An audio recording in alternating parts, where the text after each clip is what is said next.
right, everybody, welcome back to the Rathletes Podcast. I'm here with Big Bang Hank, man. How you feeling, brother? I'm good. It's good, man. It's a pleasure to be here. Oh, man, it's a pleasure to have you, bro. I'm glad that you came onto the pod, bro. Me and Hank go way back, man. Hey. We in Granny crib right now from the roots, man. Hey, man, everybody, if you don't know. Hey, if you know, you know type of deal. Me.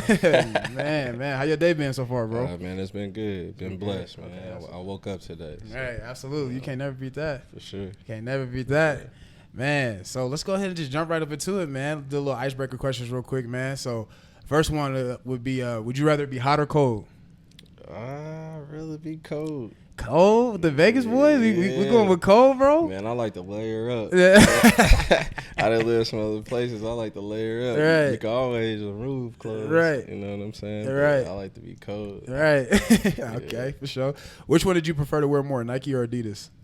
Nike, man. Nike. Yeah, I'm a Nike guy. What's your favorite Nike, like hoop shoes or hooping? Probably the Kobe's. The Kobe's. Yeah. Kobe's and the pennies. Kobe's and the pennies. Always like been a penny guy. I like all the pennies. Okay. For sure. Okay, for sure. Do you prefer to have vanilla ice cream or chocolate ice cream? Vanilla ice cream. That's a go-to, huh? Yeah, I don't mess with chocolate like that. Why is that? I feel like I'm a vanilla guy too, but for me, it's like I feel like you could do more with it, bro. Yeah, I mean, you can't do too much with chocolate. It's like if you only can go like Rocky Road, like it ain't really nothing. I can't even tell you no chocolate combination. I don't even mess with it. I put fudge on it. Yeah, I'm good. that must be mixing like the chocolate brownies and whatnot. Man, I ain't eating none of that. I'd rather put the vanilla ice cream on the chocolate brownie. Right. It's better than me. Leave it alone, type. Okay, and then the last one, bro. Would you rather be a 10-year role player or a 5-year superstar starting player? Oh man, I'm gonna take the role player. You gonna take the role player? Yeah, I like longevity. Longevity, man, and exactly. And when I was writing this question down, I was like, bro, personally, for me, I'd rather go with the 10-year role player too, because I mean, like when you think about family and the grand scheme of things, like you gonna give them money. Man, I'm trying to be Jared Dudley. Yeah, milk it as much as you can, huh? Look, them guys out there who doing it, who could do it, man, they did it. Man, Karan Butler, yeah, them guys, man, they played forever. All right, did it the right way. They did it the right way. And try to milk the money, because the money gonna come if you do it right. Hey, getting paid for life. Right. Exactly, sure. bro. Man, well, go ahead and tell us a little bit about yourself, man, like from, the start to where, like, basketball started for you, first time that you picked one up, and then how your college journey went, your high school journey went, all of that, okay. Man. Just give us a little, like, player card into yourself. Man, my journey started, man, just growing up on 1100 Bull Run, Donna Street, North Las Vegas, Northtown kid. Mm-hmm. That's how my journey started. For the people that don't know Donna Street either, that's a tough area, isn't it? Yeah, it's pretty tough for sure. Mm-hmm. I mean, it was fun every day for me though. Right. If I didn't know way. Yeah, it's all family over there. It was all love. It wasn't. I never seen what everybody else would see, but you definitely hear about it or. I just wasn't around it like that. Right. Found a way to found a way to keep you out of it. Everybody kept me around. Right. Around it. So that's what I loved about it. Like I said, everybody was family. I went to everybody's house in my neighborhood and hung out and ate food and did whatever. Right. It was good. Right. It was his family, like you said. Like I said, like being at granny house. Right. Exactly. But my journey started. My dad had an organization that he started, the Hand Dog Catchers. Okay. And yeah, man, I just was around. Yeah. I was around sports. Yeah. When did you first start playing? I picked up a ball at 3 years old. Man, early. Yeah, my first team was Keystone in Taiwan. Okay. You know what I'm saying? Okay. That was the first dude I ever seen. Yeah. And they was killers, man. Like, they was it. And my dad made sure I was around them guys to learn the game, right? To understand, right? You got to work if you want to be like these guys. Yeah.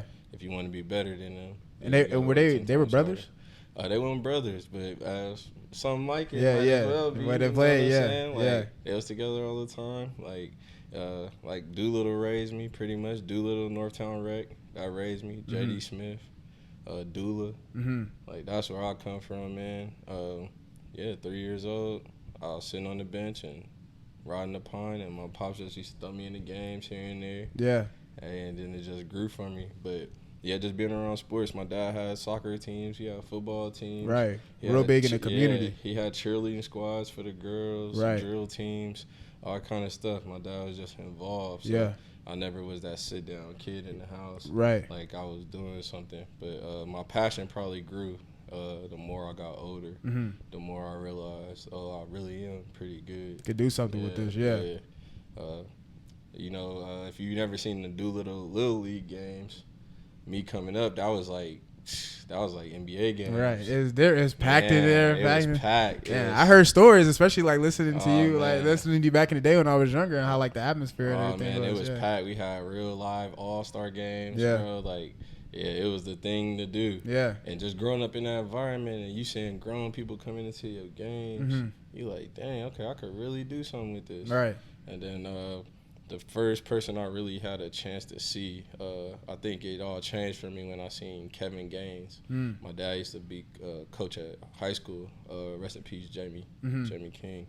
But my dad used to be a football coach at Clark, so I used to always be at the football practices, the basketball practices. And Kevin Gaines was like the hottest thing out. He was going to Michigan. He was like the number 1 or 2 player in the country. At the time, Vegas never seen that. Yeah. And man, this was in who? This basketball. Yeah, never heard of Kevin Gaines before, man. Look up this story, bro. Hey, look it up. Yeah. He was like the first, like, not the first, but the first of my era that I first seen. Right. Like, really big time. Right. Got the gym packed. Got everything going. Going for everybody. You know Creating that culture. Creating that culture. Right. And, yeah, I said I wanted to do that. And I was probably like in the 4th grade when I made up my mind, like, this is what I want to do. And my passion grew. I was also big on football. I was big on baseball. I love Ken Griffey Jr. If I played baseball, I thought I was Ken Griffey Jr. If I played basketball, I thought I was AI. Right. If I played football, I was Mike Vick. Yeah, he's switching between them. The goats, all of the goats. Like, that's who I looked up to. That's how I had these imaginations in my head. Yeah. But it ended up growing to be reality. Yeah. But it all didn't start without the work. You know, my pops, he had like little ways to train us. You know what I'm saying? But you know, he played little card games to do push-ups and stuff like that. Right. But not knowing he really trained me physically. Right. Do little things to me, train me mentally. Right. You know what I'm saying? It worked. It all paid off. Right. It all paid off. So that's the early phases of it, wherein you started to where you ended up going to J.D. Smith and stuff from middle school and everything. I went to Hyde Park. Oh, you went to Hyde Park from middle school? Yeah, okay. I just used to always be at J.D. because I was around the corner. You did go to Hyde Park. Okay, yes. Yeah, I went okay. to Hyde Park. Okay, and you played all 3 years at Hyde Park. All 3 years. And then so you ended up going to Valley. Yep. Okay, you knew you was going to Valley from the jump? Nah. I thought I was going to be a Gorman Gill, man. That was the plan. Yeah. You know, unfortunately, things happen. Yeah. So I ended up Valley, which I will never take back ever. Yeah. You know, that was one of the best decisions I ever made. Was going to Valley. I think that's where you see the peak. My peak in my growth and my athleticism and my game and everything just started happening. Do you think it was just like the culture that was at Valley, or do you think that was just like you taking the time out of your day to like get better and like, you know, the support staff that was around you and everything? Nah, yeah, it was my peers, man. I had guys around me, Chuck, you know, your family. I had Justin Everett, Josh Rivers, you know, Smiley. I had guys. These was my brothers before we even got to high school. So, you know, they wasn't afraid to tell me the truth. And, you know, Zeke, we had Zeke on that team. Zeke was like the glue guy. Yeah, you know what I'm saying? So we had all these different pieces, and it became like a family. And, you know, they was on me. They worked hard, so I worked hard. Right. And, you know, they was a little older than me. So I really just never took it for granted, you know, and just understanding, like, okay, this is what my guy's on, so that's what I need to be on. Right. They not in the streets, they not on this, they in the gym. Right. And we going to the gym 5-6 deep. Everybody want to get better. Everybody playing this after practice. Yeah. We playing against whoever they say they top 5 is. Right. That's how we coming in. Right. And y'all gonna know about the Valley boys. Right. Exactly. That's how and that was our mentality. Yeah. And it showed. And you didn't know, like, did you know Chuck and all them, like Smiles and all them before going to Valley? Or okay, I didn't know. He's all man. Hey man, this this from the rooter to the tutor. Yeah. You know what I'm saying? From the beginning, man. Hey, from the beginning, Smiles and my dad, Smiles' mom and my dad, like best friends, his best friends. You Right. know, R.P. Smiles' mom, Miss Smiley. Yeah. But you know, they was like best friends. Yeah. So I grew up with all of them. Yeah. I grew up with Chuck. How I grew up with Chuck was I always thought Chuck was like the best baseball player I ever seen. Really? Because he had nothing but home runs. Yeah. He was the biggest kid. And he was just hitting home runs. Yeah. I was like, dang, bro, we gonna lose. Yeah. Like, he nice. Yeah. And then when I went to Valley is when I knew Chuck could hoop and all that. Yeah. Because we played together all the time. Mm-hmm. You know, we all, like I said, Northtown Rec raised us. We all be at Northtown Rec every Right. Saturday. Right. 8 o'clock in the morning. Right. For sure. And yeah, man, I knew all those dudes. Me and Justin Everett, we played together since we've been kids, or even against each other. So to see us all together on one team, it's like that's what we've been waiting for. Right. It was only a matter of time before that happened. For sure. So For sure. you spoke about like you know, like where you said you feel like your game started to take off, like when you got to like high school and stuff like that, and like when you got to Valley. What were some of the things that you prided your game on, like what, like you know, like just skill wise and stuff like that? What were some of your strengths? Just when I was young, it was just scoring, getting people involved. I like getting people involved. I just like being a leader. I like being that guy at the end of the game or when it counted. Right. It was me. Right. You know, asking me what's going on, what's happening. Like, that was my thrill. Right. That's what I loved about the game. Yeah. You know what I'm saying? Because you got to be quick on your toes. Yeah. And that shows a lot about you if you can do that. So that's always been something that I prided myself on. I think that's a skill for sure. It's like that Mamba mentality type of deal, right? Yeah, for sure. Yeah. Like, you know, gotta have that if you want to survive. Yeah, got to. Survive, man. Where did you spend your AAU time at? Like, what was the teams that you was playing with in high school during AAU? So I always play with my dad's team. I always play with the dog catchers. So my team, who I play with from 12 years old, we played with each other all through high school. So y'all had a lot of chemistry, bro. We had the same core. Yeah. Like, we had the same, like, all right, we know some guys go leave here and there, but we had this same core that we knew each other. Like, we wasn't the biggest, but we was tough. Right. Like, you ain't gonna punk us. Right. Like, we play like that. So I always play with my dad's team. That was my roots. Yeah. I never turned my back on my guys. That's That's how I always was. But I play with Ebo. And I play with Compton Magic. Yeah, I bounced around. I played with a couple teams here and there. I played with Houston Swoosh. So, yeah, just to get out of Vegas and see it. Right. That's what I was going to ask. Like, because when you... they was doing EYBL and stuff like that back then, were they? Or yeah, but I was on the Adidas circuit. Yeah, okay. So I was playing just all Adidas circuit stuff, pretty much Super 64 and all that. When I played with the EBO, we had like the Lopez twins, Quincy Poindexter. Okay, gotcha. We had probably like 7 NBA players. Gotcha. Legit.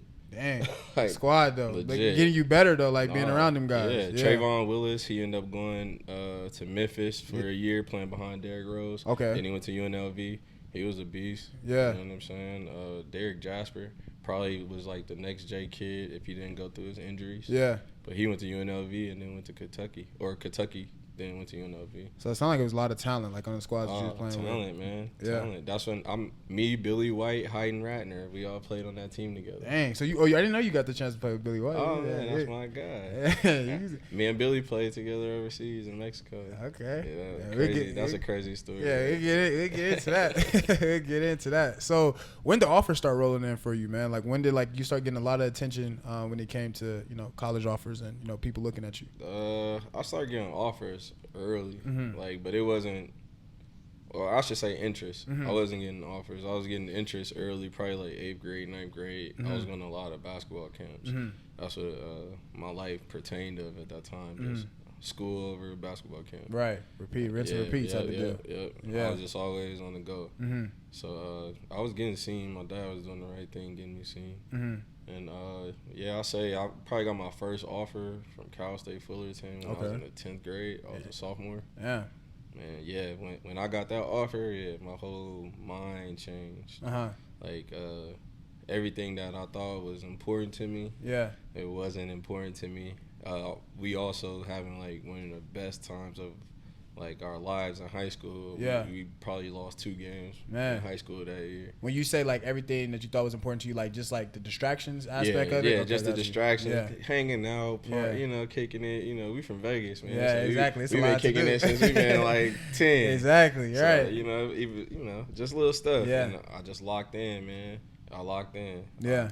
I seen what was going on around me. I had people around me that I was watching, and I was saying like, man, I want this life. Yeah. Like, my guy's eating. Right. I could get this. Right. And I think that's important to like hit on too as well, because I feel like when you, like you said, you still want that life, and like you started seeing the people that was around you that was getting it when it came to like offers and stuff like that. I think that a lot of athletes, deal with like the struggles of trying to get that first offer. What advice would you give in that aspect of like, like putting in that work? Because obviously you have been working since you was 3 years old. So like putting in that work and like trying to get, to that part when you get your first offer. What advice would you have for that for like young athletes coming up?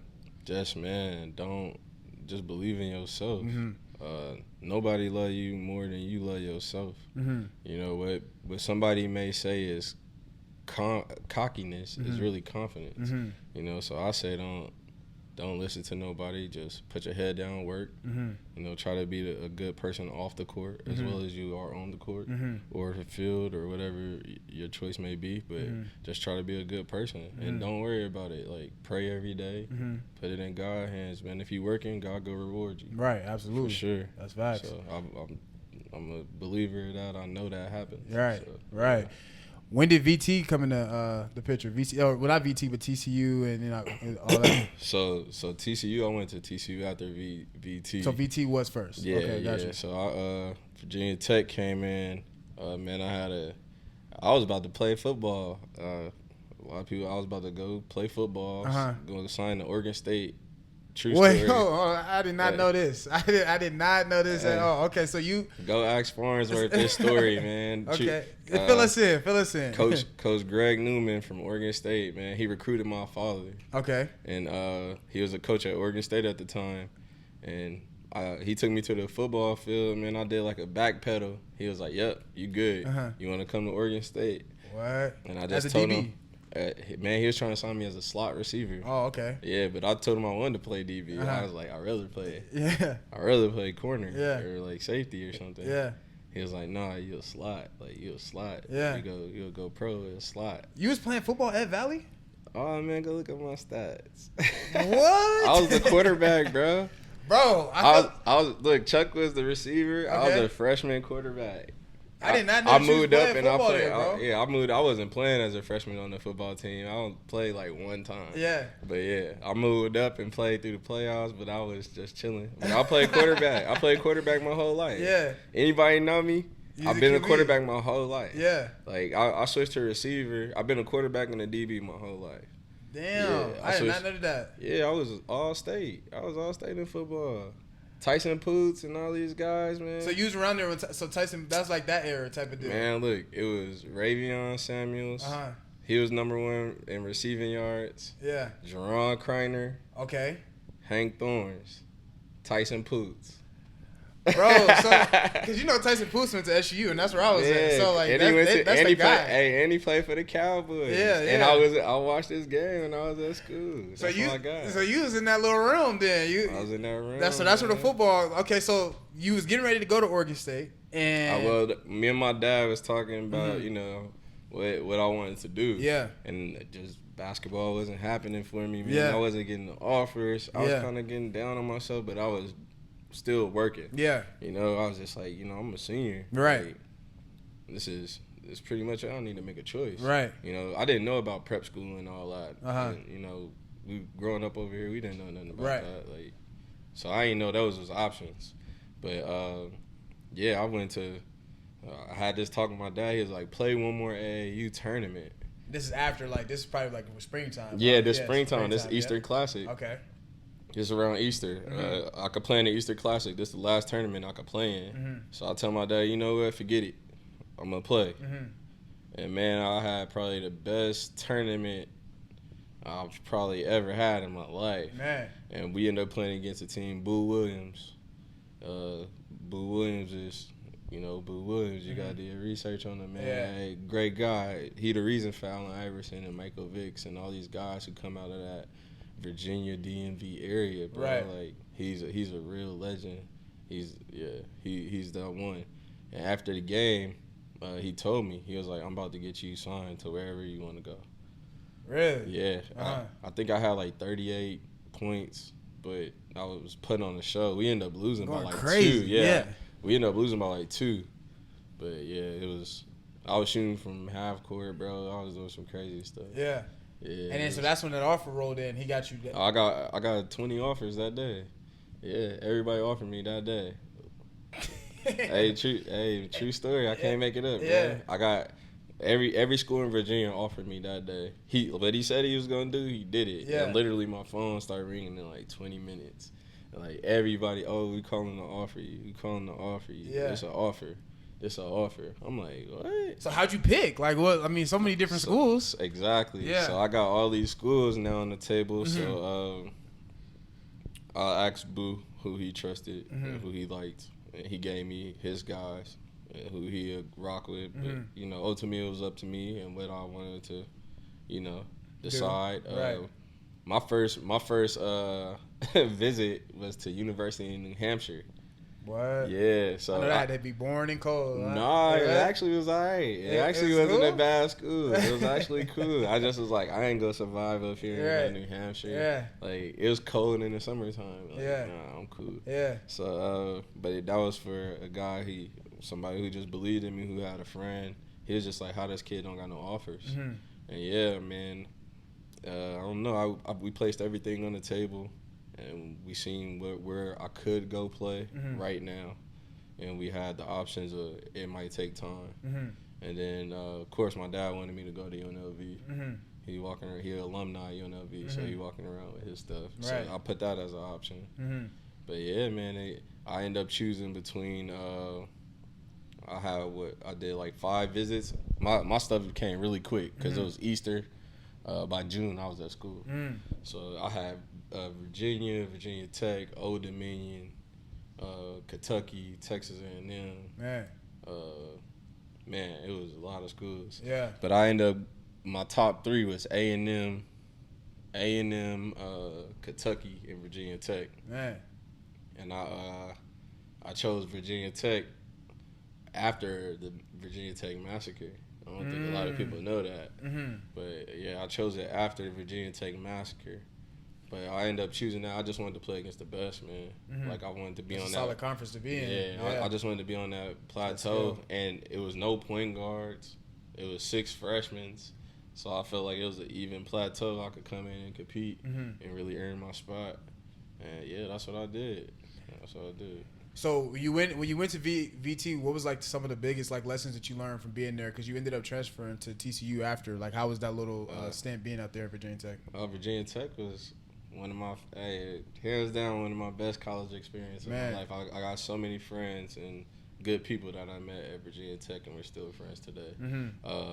As far as my experiences on the court, that showed me that this game, it became a business.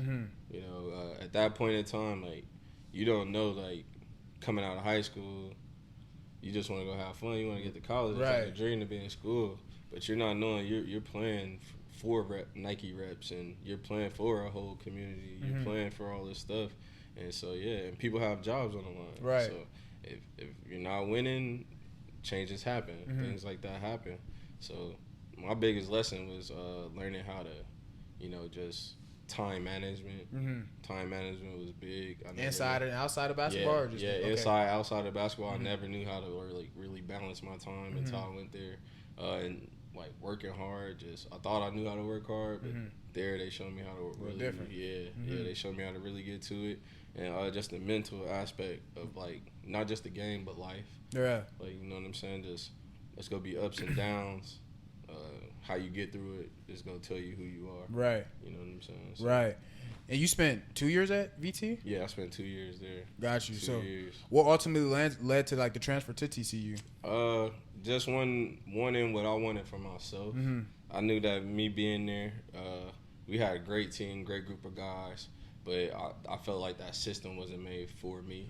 It wasn't made for me to thrive, and I felt like I needed to make a change for me to thrive. I needed to go somewhere that was going to allow me to be Hank Thorns. Who I needed to be, what right. And you still had that, like, that's still scoring. You wanted to get have it involved, getting the guys involved and stuff, but, like, mainly, like, that scoring aspect and stuff like that, right. Yeah, you know, like, the truth of the game is you got to put that ball in the bucket. Absolutely, yeah. For somebody to know you, for somebody to recognize you, you could be the best passer in the world. Yeah. They go find somebody who could pass. Yeah, no, facts. Yeah, it ain't too many people who could score that thing. Yeah. You know, so that's what I had. I knew that, like, just by seeing how the game was going. Right. I was like, I got to show people I can score. Yeah. Times is a little bit different now, man, like with that transfer aspect, because like nowadays we got the transfer portal and stuff like that. It's a little bit different. So like going back then when you were leaving Virginia Tech, was it one of those things where like you knew that you was going to TCU, or was it kind of like, you know, I'm gonna just take a gamble on myself and see like what's out there in the market? Because I mean, media wasn't as big now as what it is. Yeah, nah. I mean, back big then as what it is now. You know, now y'all could like actually talk to schools. Right. Like back then, you couldn't really talk to the schools. Yeah. Like they'd get mad if you try to like market yourself because you still at this school. Yeah. You know what I'm saying? But you trying to get out, they'll find out. Mm-hmm. You know, I have my incidences where my coaches is like, oh, your dad been calling such and such. I'm like, what is he supposed to do? Yeah. You know what I'm saying? Like, what do y'all want us to do? Just sit here and be whatever? Right. I'm like, you met your match. Right. It's not happening.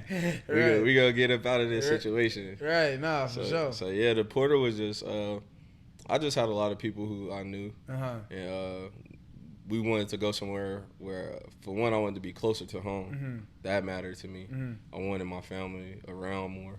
Did UNLV ever come into the picture when you was making that transfer? It did, but it didn't. It did, but it didn't. UNLV, man. Yeah.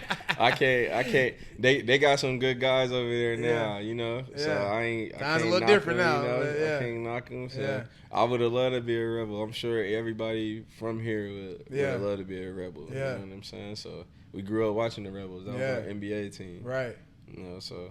Was TCU what you thought it was, though? Did it end up, like, working out for you? Like, do you feel like? Or is it, I mean, because I feel like, man, like, especially from just speaking from experience, like, making those transfers, like, when I left UCLA, like, it was like, I thought things was going to be a little bit differently than what they was. And I feel like that's the mindset for a lot of athletes, that you think that when you leave from a school, like, the grass is going to be a little bit greener on the other side. Like, your situation may work out a little bit different. But, I mean, the reality is that, like, it's hard, like, making that transfer. It's harder than, like, just sticking it out sometimes and just being at that school. So, like, was, like, making that move what you thought it was going to be? Nah, it wasn't.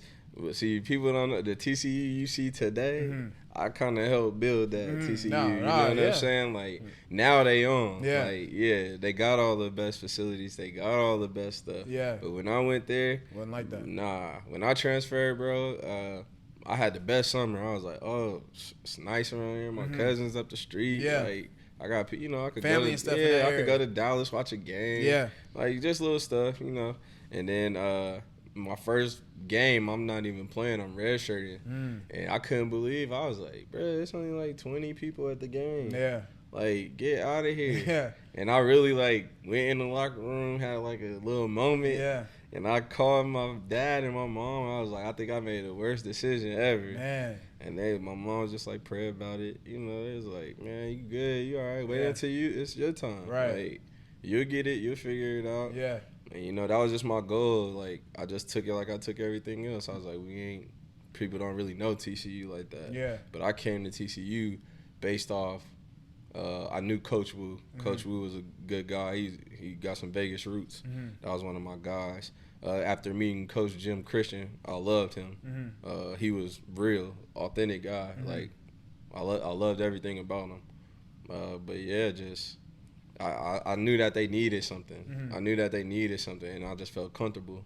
I knew we didn't have all the pieces, but I've been born with my back against the wall. I never played with all the pieces anyway. Right, absolutely. So you know what I'm saying? The situation ain't always been perfect. Yeah, Virginia Tech was a luxury for me. I never seen 6'8". Right. I never really seen 6'8" dudes out here, 6'10s. Yeah. I never played with that. Like, oh, my two guard really 6'4", 6'5". Yeah. Like, you know what I'm saying? So different. Yeah, it's a little different. Yeah. So I had to adjust. But coming from that conference, I knew that I was gonna thrive here because if I just be me, I learned so much over here. Yeah. like if I could bring this and I could get 2 or 3 people to rock with me, we gonna be all right. Right. Was TCU in the ACC at that time too? No. TCU was in the Mountain West. It was in the Mountain West. So we played against UNLV often. Yeah. We see UNLV 2 times. Right. Yeah, go play there, play here. So that was the reason I chose it too. Got you. Why did they have you do the sit out that was that like the rules? So yeah, that was the rules back then. You transfer, you had to sit out a year. Okay, got you. Unless you got a waiver. Yeah. See me, I was like, I'll take the sit out year. Yeah. I'm just gonna get better. Yeah. And it's time off, and I might need the time off mentally. Right. Like, I was stressed out over there. Yeah. You know, so I was like, it did me justice. Right, because you had your true freshman year at VT. Yeah. And then so you played 2 years, took that year off, and then still had 2 more years left to play at TCU. Yeah, and it had nothing to do with playing time. I was playing. Yeah. Like, it wasn't nothing. Yeah. Like, it was just sitting down, evaluating your situation and being like, can you make it to the NBA for here if that's your goal? Right.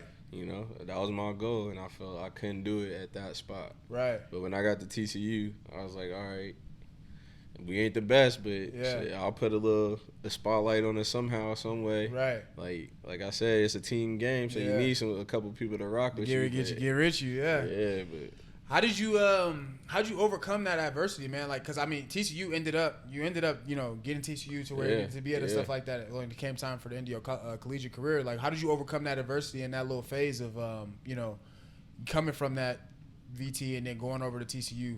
How'd you overcome that? What were some of like the things that you was like, Man, I got real tunnel vision. Mm-hmm. You know, I developed how to really just be by myself. Mm-hmm. Like I said, I had situations that was changing my aspect in my mind. Mm-hmm. Like, I wanna live a certain life. Mm-hmm. Like, I know this basketball could take me there. Mm-hmm. So I was more so like locked in, man. Like, if you want something, you're gonna put in the time to get it. Mm-hmm. You go put in the hours to make sure it happens, Mm-hmm. no matter what it is. Mm-hmm. If you're a cook, if you're a chef, to be the best chef, you gotta put that time in. You might make mistakes, but one day you gotta perfect it. Mm-hmm.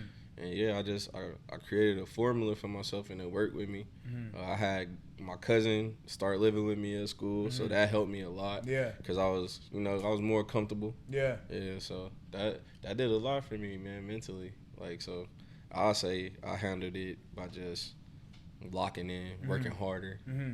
Working harder and getting away from everybody. Right. Yeah. I think the mental side, on that mental aspect, man, is really about, and it sounds like from what you're saying, is just like creating that balance and trying to find your like space within there. You talked about how when you first got to college, like time management was like always like a difficult thing for you. Then you figured out how to time management, when you got to VT. And I think that like a lot of us as athletes, like we don't really know. I didn't know nothing about time management coming into college either and stuff. You start seeing like how stressful it can be, like how like you're trying to balance everything when it comes to like school, when it comes to the athletic side of things, trying to get better and stuff like that. So I think that and I spoke about this on other episodes too as well. It's really about just like you said, finding that balance and really like locking in, and then finding the things that like work for you. You know what I'm saying? Like things that work for you, right? For sure. Finding those things that like you finding like the things that feel comfortable and stuff like that, and like things that can take your mind off things. Like you mentioned, spending time with your cousin. Like I think that's the thing for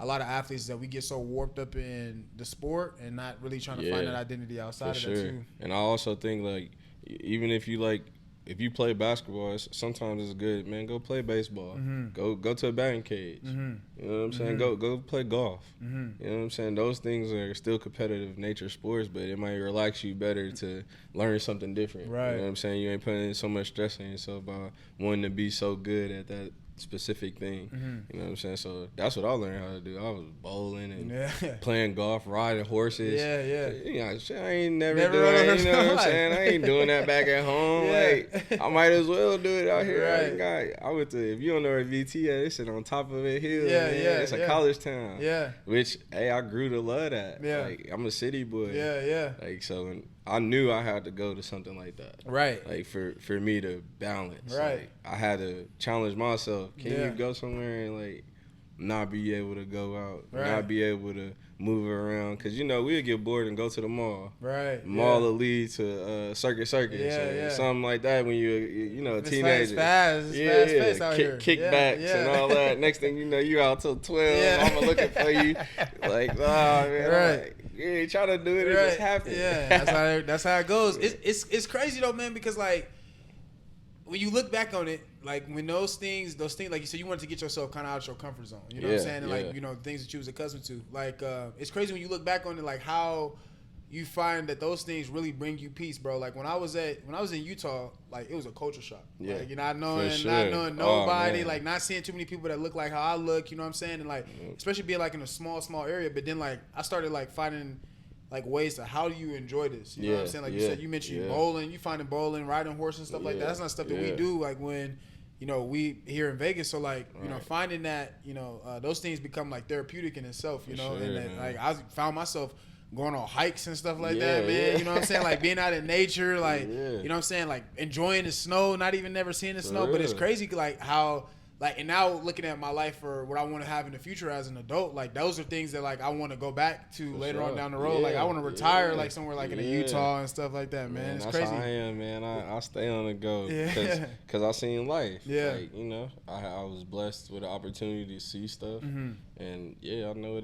what it's like. Like I want to be able to make sure, you know, my kids, my future kids, or whoever around me can enjoy just not one aspect of life. But go do something like I never did. Learn how to jet ski and all that when you young. I'm like, I wasn't doing that until I became a 18-year-old, 19-year-old.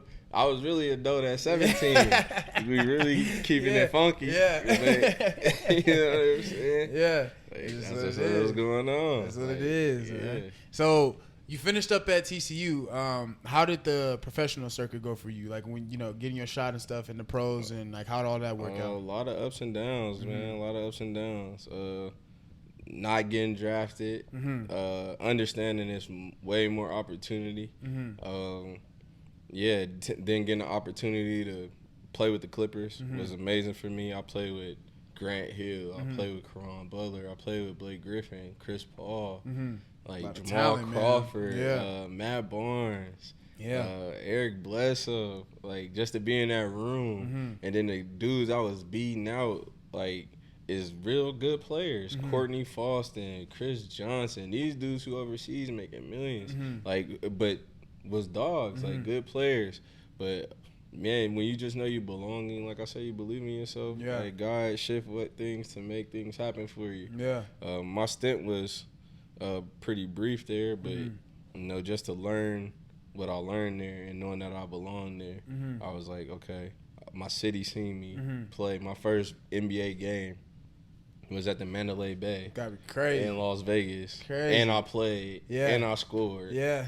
More than twice. You know what I'm saying? So I was like, that's cool. It's a bit surreal, man. It's a surreal moment. And then, you know, you just start learning the business aspects of the game. So it's like a lot of ups and downs. Like I said, I never knew how to take care of my body really till I got to college. And I still really didn't know how to take care of my body because when you 19 to 21, you still eating whatever you want. You know, you can run around however you want. But as I got older, man, just body started breaking down, going through things. I went to Montenegro after I left the Clippers. Well, I went to the D-League first. I hated the D-League. I don't know nobody who liked the D-League. If you could survive there, you're a good man. That's right like that. Because I'm going overseas for sure. And I'm telling any kid, go, hey, it's the same experience. You making way more money. So, and it ain't all about money, but it's about positioning yourself. You know what I'm saying, for your future. I didn't have them lessons. Nobody really told me those things. I had to like learn it. So I think that's what made me hit the bumps in the road. But I don't regret going through it yourself, like your personal experience. I went through it myself. I ain't really have like, you know, I had people there, but I ain't really had people there. You know what I'm saying? Nobody can really like nobody's been there before. You can really relate to what you was going through. You know what I'm saying? And I wish I just had somebody to tell me what to do, how to do it. You know, it's not a rush game. Now it's you got to start all the way over type thing. Like, you know, and it's the business aspect. Is that one of the biggest things that you feel like you learned from, you know, that little stint in the NBA was the business aspects? Like, is that one of the biggest lessons that you learned from? Just you under a microscope. everything you do is being judged. It's not about your game. Mm-hmm. It's about your character overall. Mm-hmm. So everything you do is being judged from how you look to what you wear to how you speak to people. Mm-hmm. Like, that's being judged. Your character, for sure. Mm. So I tell people that's the biggest thing I learned. Like, you could be the best basketball player in the world, but that character matters, man. They'll shift and make you who they want you to be. Right. As long as you got the right attributes. Right. You Right. know what I'm saying? Yeah. Like, that's how I go. Yeah. I just learned the business.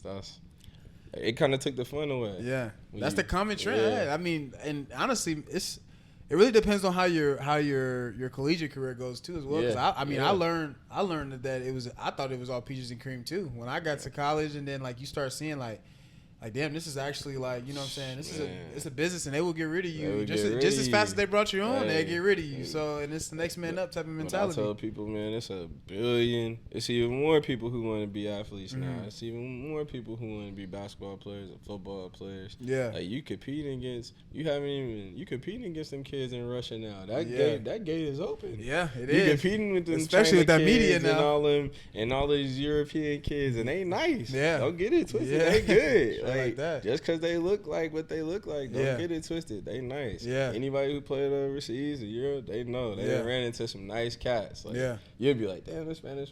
Yeah, he alright. Yeah. Like, but that's what it is. That's what it is. That's what it is. How long did you spend?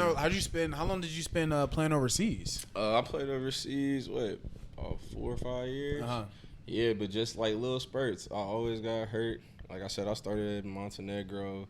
Man, I bounced around. I played in Mexico. I played in Dubai. And I was just bouncing around. I played in Canada. My last year I played in Canada. That was like my rebuild year. I just came off a bad little knee injury. You know what I'm saying? So was it ACL or? It wasn't ACL. I ain't tearing nothing, but just like knee sprains, just little nags. Yeah. Going throughout your time, hooping. So, you know, I could feel like I was taking care of myself, and then I go up there, I'm playing well, and get injured again. And that's probably when I came to my senses, like, yo, it's time for me to do something. I'm, like, tired of going through this. Like, I could do something else. Was that hard? It was hard. I struggled for about 2 years just trying to give up not give it up, but you know, putting yourself in the mentality that, hey, this is coming to an end. Yeah. You know, I could go play, but I'm not no player. I'm not going to play for $2,000-$3,000. Yeah, that's chump change. I made $2,000-$3,000. I'll really go work at TJ Maxx. You know what I'm saying? Like, I'm not going to do all that. Yeah. I'd rather walk anyway. Right. You know what I'm saying? Right. So, I'm like, I just came to the mentality is like, okay, this is what I got to do. I got to channel my passion. It took me 2 years just going through depression and stuff like that. Like I said, people don't know depression real. That's it. You know, you see yourself doing something, and then when those things don't happen for you, and mentally, this all you dream since I've been 3 years old. This been my dream. Yeah, it take a toll on you. So it's like, okay.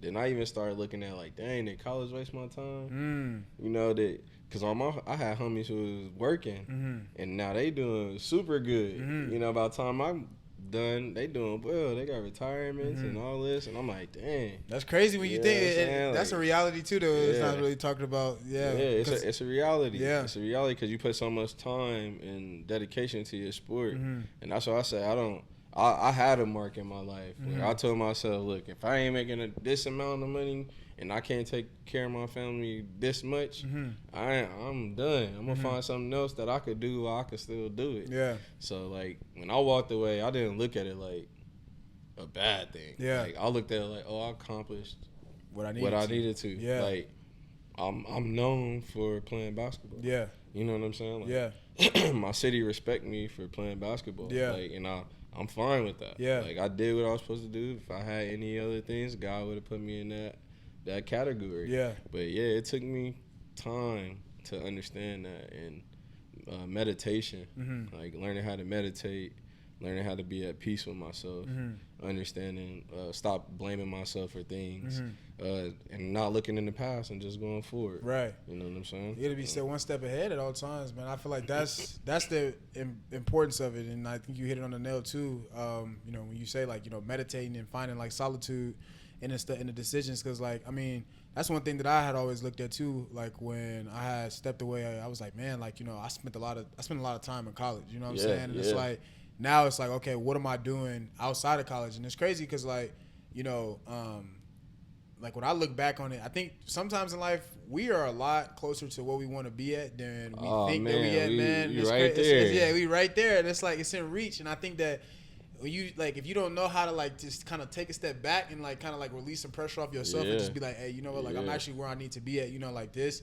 is a situation. You know what I'm saying? I'm taking it for what it is, but I got to move forward type of deal. And like, I mean, I think about like just even like just this time last year, like for me, I was playing sports, you know what I'm saying? And like now I'm doing this, and it's like, you know, trying to figure out like, you know, where I was at last year, like just stressed and depressed, bro, and like really trying to like find identity. But then it's like, you know, when you looking at it now, it's like, man, this is where, like when I was in that situation, I wanted to be out of that situation to be where I am right now. So it's like, just be where your feet are and, you know, continue to progress. Look, man, even like I said, I'm proud of you. I know you since a baby. I appreciate you was taller than me at 5 years old. I appreciate that. So, but what you doing is you giving an outlet. Yeah. You know what I'm saying? You giving an outlet. This is how most athletes deal with their mental stress. A lot of people don't talk. As men, we don't speak. We don't talk. We don't really talk about our feelings. That's why it's important to have those, you know, I'll say people need to get yes man from away from them. You need to have people around you who go tell you the truth. They supposed to support you. So if they really support you, they go tell you the truth. That's you know what I'm saying? Facts, and if you need help,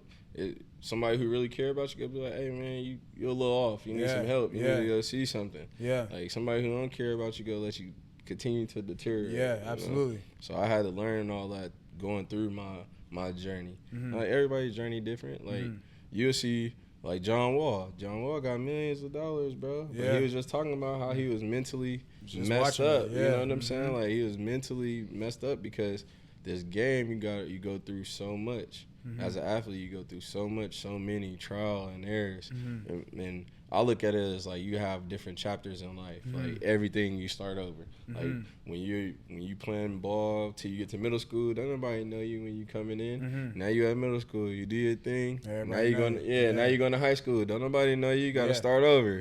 Do your thing. Now you go to college. Don't nobody know you got to start over. Same thing. Rinse and repeat. And that's relative to life. That's why sports is such a beautiful thing because it's so relative to life. It's relative to life, man. It teaches you everything you need to be like or need to know. And like I said, it's these challenges that, like you said, man, you don't know that you did so much and you accomplished so much until you take a step back and be like, oh, I did do good. But that's just you and your mental. Like you hold yourself to this standard and you want to really accomplish that. Like you driven. You putting that time in. Like you putting that work in. So like when it don't happen, it's human nature to be like, oh man, like that didn't work. But you also gotta be. You got to big up yourself. You know what I'm saying? Be thankful for that experience and what you learned during that time. You learn from it. If it ever happened again, you know how to correct it. Right. You know what I'm saying? And once you start learning things like that, then you can create your own path. You can create your own future. Like what you're doing now. You're creating your own future. Absolutely. Absolutely. And I appreciate that too, man. For sure. When you say, who's your biggest inspiration, bro? Like when you just look at like life and like where you are now as an adult and like look at through your basketball career and stuff, who would you say is your biggest like inspiration? My biggest inspiration, man, always been is my father. Like I watched my father change so many lives, save so many lives, man, off a trophy. Just like you never realize how many people don't get trophies when they kids or like a medal. It's so many people in the world who never won nothing. You know what I'm saying? So I remember my dad never charged people. So he never charged people. And regardless, people used to say, oh, he's stealing money. I'm like, stealing it from me? Because I ain't getting none of it. I ain't got nothing. We still over here on 1100 bull run. We ain't got two, you know? We just happy. That's what it is, I watched him change so many people's lives, and he's been who he's always been. Like everybody know my dad kicking in the door, he like he's never deteriorated from who he is, and he knows what he represents and who he represents. I hate to see the hate he gets, and from people who know him, who could have helped him, and haven't, and you know, they killed a good thing because this was somebody Las Vegas didn't know AAU basketball until Hen. You know, Hen created AAU. You could go ask how many kids my dad had put on the bus and took them down to California, and they never been to California. Like, never been to Magic Mountain. And nobody's paying for it. You know what I'm saying? Nobody paying for this. My daddy paying for that. Yeah. You know what I'm saying? And the coaches who was around was volunteering their time. Yeah. You know what I'm saying? No, but this wasn't how it is today. That's why it like I come from that era. Like, you play because you wanted to play. Right. Like, I don't need no shoes to go play ball. Like, I go play in some Payless shoes. Right. Because I care about it that much. Right. You know, but I seen, like, people lose the passion because they wanted to go play. Oh, this team got these shoes, man, and all this. Like, man, I don't care about none of that. Right. That ain't gonna make you jump higher, make you know what I'm saying? Yeah, I'm like, just what I got is what I got. That's what we're gonna make do. And that's what he embedded in me. Yeah. And I'm thankful for that. Like, yeah, my dad's always been my inspiration, man. He seen the vision for this a long time. And if he had the resources that he should have had, ain't no telling what the hand dog catchers would have been. Yeah. Because he deserves a gym, a statue, and some more stuff, man. Right. For real, for the things he's done for people. Like, and the community is big, man. I think that I've heard a lot of stories about, like, your pops and stuff like that, and, like, you know, obviously, like, you know, being around you and stuff too as well. Like, it seemed like he was real big on community, and I think that's the main thing. Like, community is always, you know, tying it in, and it's unfortunate. I mean, I was just having a conversation with somebody the other day about this, like, how, like, the Las Vegas culture is just, it's a little bit different, man. Like, you know, you don't got people, it's a lot of gatekeeping that's going on. A lot of gatekeeping, man. It's a lot of, like, people not trying to help people get to the next step and stuff. Yeah, it's weird. It's real weird energy, man. It's called hate. Yeah, and that's what it is. And we get a lot of that out here, man. But it's unfortunate, but, you know, I think that, you know, just your journey and your pop's journey and stuff like that, it'll always be forever spoke on, because, like, you know, at the end of the day, like, you know, there's a saying, the real is always gonna last forever, and, you know, that's what it's gonna be. I'm telling, it's very few people. Coach James with the the ACC Stars. You know, my daddy's Coach Knox with the Zulus. It's those dudes have shaped this culture of sports that we have. Yeah. They're not talked about enough. They're not bigged up enough. But I know Coach Lonnie for the Sixers, Lil Lonnie with the Jerry curl. You know what I'm saying? Like, them dudes shaped a lot of us.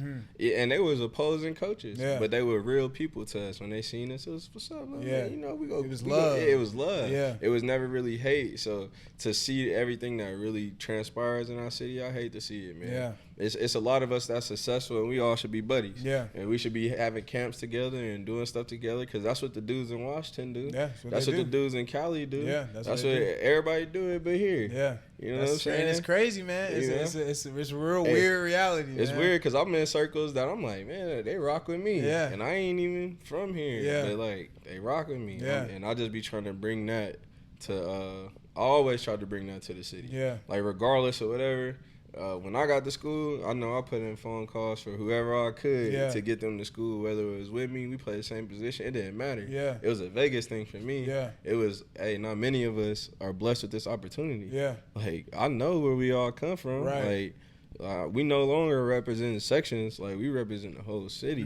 Like, we represent our people. Like, we young, black, successful men. Like, we could change that. Like, go ask people how many people before them who, like, how many went to college before us? You know what I'm saying? Like, it wasn't common around before. It wasn't common. Yeah. My first people who I seen go to college was C.J. Watson. That's the first person. Well, Marcus Banks too. Yeah. You know, like, but C.J. was the first person I followed his whole journey, been with him the whole time, and really seen him, like, go to school, do his thing. Like, I was like, that's what I could look up to. Yeah, you know what I'm saying? That's my role model. Yeah. You know what I'm saying? And Bank, same person. Those is my role models. Yeah. I looked up to them dudes because they was doing it the right way. They was doing everything I was trying to do. Yeah. You know what I'm saying? So, and in order to get like that, you got to get around people who are doing that. Yeah. Like I said, I had good people around me. No yes man. Yeah. My dad not a yes man. He taught me how to be a man at a young age. He taught me how to make my own decisions, right or wrong. You live with that. You know what I'm saying? And you correct yourself and you keep pushing. Right. Yeah, ain't no time to dwell and all that crying. Like, that's you know that's you know what I'm saying. That's what it is. We don't believe in all that. Yeah. Here, you know? And that's how the dog catchers was. Anybody, man, they know my daddy. He'll come in that huddle and cuss you out. Get on you. said, man, you better be like this, and they ain't supposed to be even getting to the hole. Yeah, you but better show you love after though. Show you love after. Win, lose or draw, you got somebody in your corner. Yeah. So and that's what I think. I think the whole community know that. Yeah. You know, he wasn't. It wasn't just about sports. That was somebody who was going to City Hall when people didn't know, and really putting that voice in for a whole community. Northtown, West Side, Black, White, Hispanic. It didn't matter. That was his community, and he loved it. Like he came back when it wasn't on Northtown, West Side. It was all one area. Yeah, one block. You know what I'm saying? Yeah. It was just one area. Yeah. So he's a GOAT, man. That's what I always looked up to. Yeah. He did it. He know what he talking about. He crazy, man. Yeah, that's what it is. You gotta take it for what it is, man. Take it for what it is, bro. That's what's up, man. For sure. What advice would you give to any young athlete that's coming up right now that is trying to, you know what I'm saying, have the college experience that you had, like being able to get those college offers, being able to get on the circuit, you know, regardless of the sport, male or female, you know, what advice would you give to college, any athlete that's trying to go to the college side and be able to become a pro and stuff like that? What word of advice or game that you would give to them? I'm going to tell them it get real lonely when you're trying to be the best. You know what I'm saying? It's okay to be alone. The people who go be there are supposed to be there. You know, you got to lock in for what you really want, because you think you got time, but as we seeing, time ain't on everybody's side like you think, no matter what's going on in your life. God got an expiration date for everybody. So I say, you know, lock in on what you want to do, because we are in a day and age where you could be a millionaire before. You don't have to go to the NBA to be a millionaire. You don't have to do that. Right. You could be a millionaire playing basketball on Instagram, looking like you good. Yeah. Like, you might even be that. Right. But you in that age where you could do that. You do anything you like, want yeah, to. You could do it. We in the age where we have the easiest millionaires right now. Like, you could do anything right now. So I'll tell people, if you could see that happening, why not lock in and focus on your dream and help make your family better? Like, some stuff could wait. Some stuff you should wait. Yeah. It get better later if you do it right. Right. You know what I'm saying? It's people who wake up and don't take cars. They really take private planes every day. Yeah. You know what I'm saying? Yeah. So, and they sacrifice 2 hours of fun. Yeah. You know what I'm saying? Yeah. To have those things. Yeah. So that's what I'll tell you. Like, it's okay to sacrifice now, because at the end, it's going to pay off for you. Right. You know? Right on. Well, Hank, man, I really appreciate you coming on to the show, man. You know, it's crazy how everything comes back full circle, man. I remember, like I said at the beginning, I remember, like, everybody, you know, being up here in the loft, chilling, us playing the game and stuff, man. Granny downstairs cooking and stuff. It's crazy how, you know, everything comes back full circle. So I just want to say, you know, I appreciate you, give your flowers and stuff, man, for everything that you did for our community and what you've done on the basketball side of things, too, as well. Man. I know it's a lot of, you know, cats that look up to you and stuff, too, as well. So, man, I really appreciate it. And I thank you for coming on the show, I appreciate you, man. You know, you family to me, man. Anything you ever need. Right on. Like I said, I've been to Unc's house, Granny house, Mom's house, everybody know. We straight, bro. Yeah. So, you know, keep doing your thing, man. What you're doing is truly a blessing. Yeah, for sure. I appreciate that, man. Well, hey, thank you, everybody, for coming back to another episode of the Rathletes Podcast, and we're signing out. Peace.